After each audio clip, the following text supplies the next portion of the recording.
el sector de pequeñas y medianas industrias? Sí, también va a impactar, ya está impactando. Ya hay cierres, hay grandes empresas que ya han dejado de lado uno de los turnos. Una empresa automovilística acá cercana está con un turno menos de trabajo. Sí, y vacaciones anticipadas en muchos sectores. Y retiros voluntarios, que son despidos encubiertos.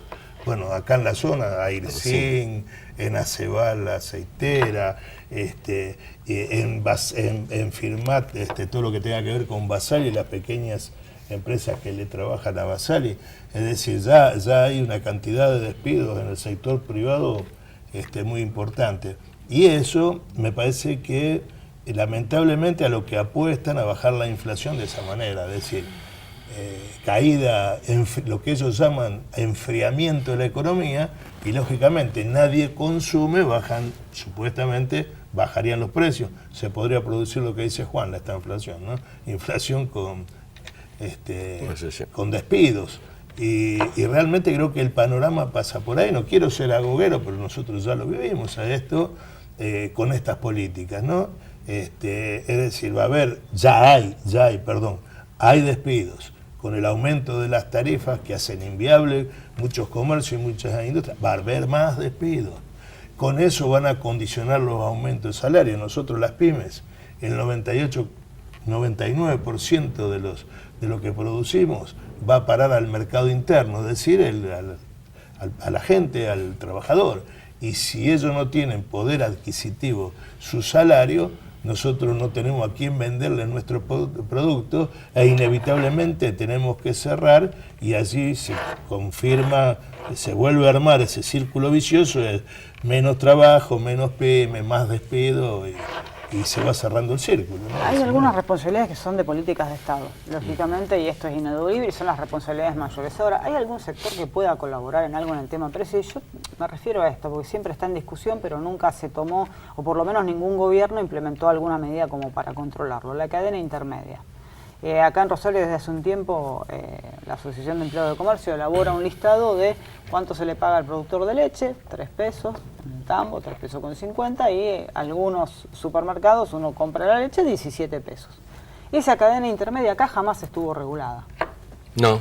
Y tiene que ser una decisión, de política de Estado con algún tipo de regulación o de definiciones. Y vuelvo a poner el ejemplo de los Estados Unidos, ¿no?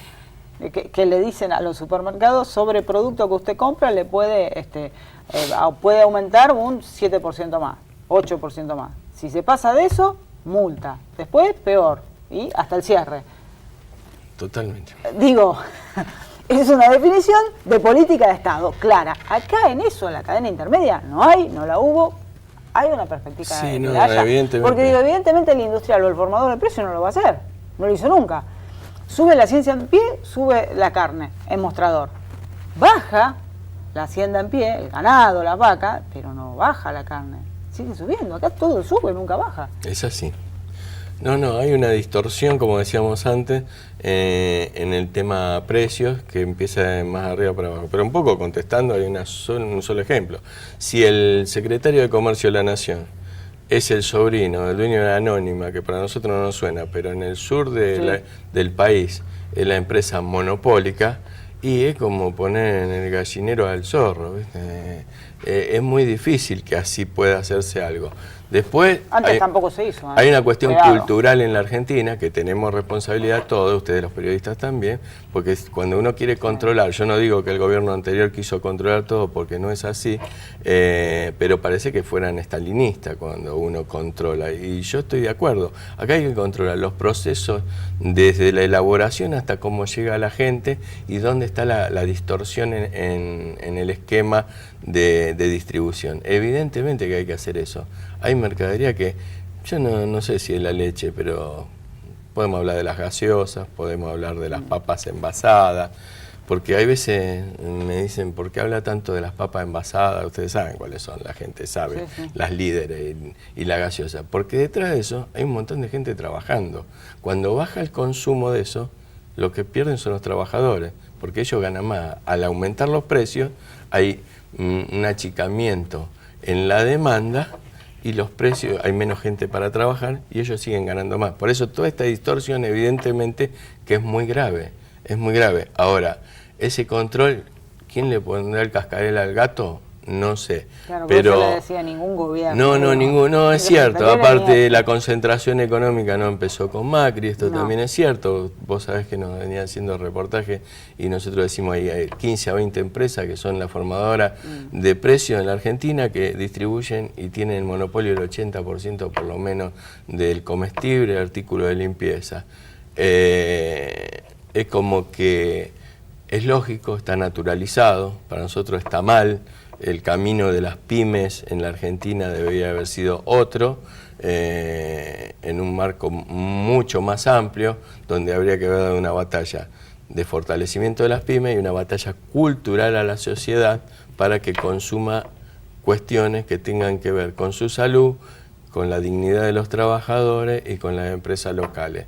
Hay un montón de cosas que a lo mejor no se dieron, pero hace 4 meses que nosotros vemos que esto se ha profundizado y que no hay ninguna voluntad en que la distribución del ingreso sea mejor. O sea, vemos que hay un retroceso amplio y que no hay perspectiva de cambio hacia adelante para los sectores del trabajo que somos nosotros, ¿no? Exista su opinión sobre lo mismo, el control de la cadena intermedia. La brutal devaluación que impacta directamente en los precios de la materia prima para la industria, más alimentado por los aumentos internos, hace que la materia prima, que casi en su totalidad son monopólicas las empresas, si tenemos en cuenta que el aluminio solamente fabrica Alvar, que el acero inoxidable no se fabrica en la Argentina, que en el hierro está Asindar, que no es Asindar, sino es una empresa Indum y tal. Entonces vemos que allí se da lo que vos decías, hay una concentración tan enorme que ellos manejan el precio. Ahora, cuando se le trata de, como decía Juan, se le trata de imponer a algo un coto, se trata de negociar con esas empresas no negocian. Esas empresas te dicen o haces esto porque es la única que puede vender el producto, claro. Por eso digo, allí debería si no estar lo más venden marcada afuera, la presencia y si del no lo Estado. fabrican acá, lo venden afuera. Por eso digo, a mí me parece cierto que hace muchísimos años que la concentración, yo diría de la dictadura militar para acá, se ha hecho muy poco contra de la concentración económica y financiera en este país, pero también es cierto que en la década anterior, cuando se le trató de poner un poco de regulación, por lo menos a ese tema, nos encontramos con una fuerte, con una fortaleza tal de esas empresas y con mucha gente, lamentablemente, y en esto los grandes medios de comunicación colaboraron mucho, donde se hablaba de que, bueno, yo quiero libertad de precio, quiero salir del cepo, quiero, cuando no había dólares para comprar energía, bueno, una serie de, que es un problema, como dice Juan, cultural.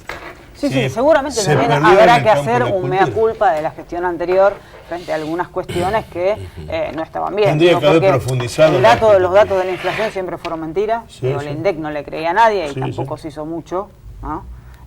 Me parece también que, más allá de cargar culpas ahora y criticar algunas medidas que se toman, también, evidentemente, de la gestión pasada hay que hacer una revisión de algunas cuestiones que no se han hecho bien. ¿Cuál es la diferencia que yo veo? Para llegar a donde estamos hoy. ¿Cuál es la diferencia que yo veo? Nosotros le pedíamos al otro gobierno profundización.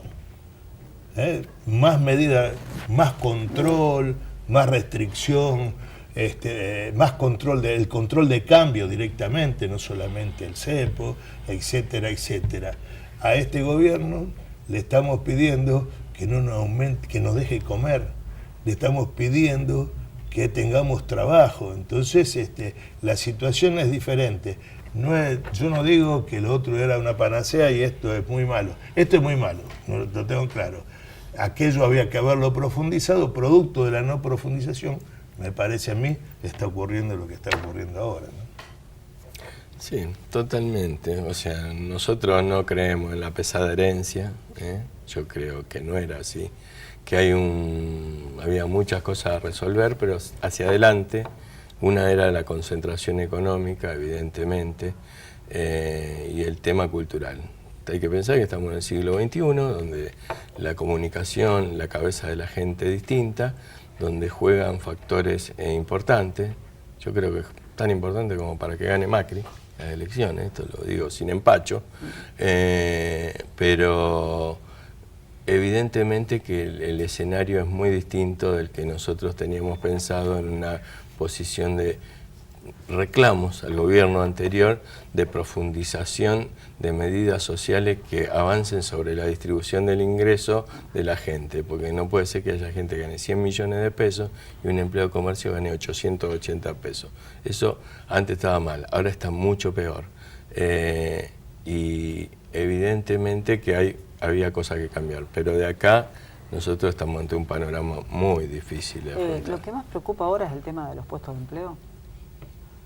Esto porque acá hay una medida que fue echar mucha gente al principio, disciplinar, porque el empleo y los aumentos de sueldo se disciplinan echando gente, y donde también el trabajador, me pongo en la situación, que es muy difícil ir a pedir reclamos salariales cuando ve que sus compañeros lo están echando o está en peligro su trabajo.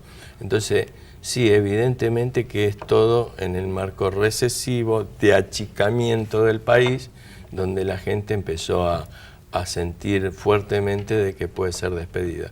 Esto genera también que no compren la gente heladera, que no salgan a comer afuera, que se restringen. Esto no es en los sectores populares nomás, esto está pasando en las parrillas importantes de Rosario, donde yo he hablado con algunos, me dicen, mira, el presupuesto de este año, si yo tenía 4.000 cubiertos mensuales, lo estoy armando sobre 3.200. O sea, y las más importantes, porque ya empezaron a notar fuertemente la retracción. Por lo tanto, hay una importante cantidad de gente que está ajustando su bolsillo, y no son los sectores de menores recursos, sino que son muchos de aquellos de que a lo mejor tienen alguna confianza depositada, pero que ven sus ingresos que no van a ser los del año pasado, ¿no? ¿Sabe qué me acuerdo? Aquella frase del Yogaray, hay que pasar el invierno. Sí, el tema es que hay que ver cómo nos encuentra la primavera. Me parece que con este fenómeno del niño cambia todo, me parece, ¿no? No, realmente, a mí me parece que el grave problema es el problema del trabajo. El problema del trabajo significa menos mercado interno, por supuesto, desde el punto de vista económico, significa una caída del trabajo argentino, significa una caída... Claro, que impacta en todo, además, en todos los rubros. En todos lados, Porque... pero además el impacto social y moral de ver. Nosotros, bueno, lo vimos, gente pidiendo trabajo por un plato de sopa. Realmente, nosotros creemos que esto se había terminado en la Argentina, que no íbamos a volver más a eso.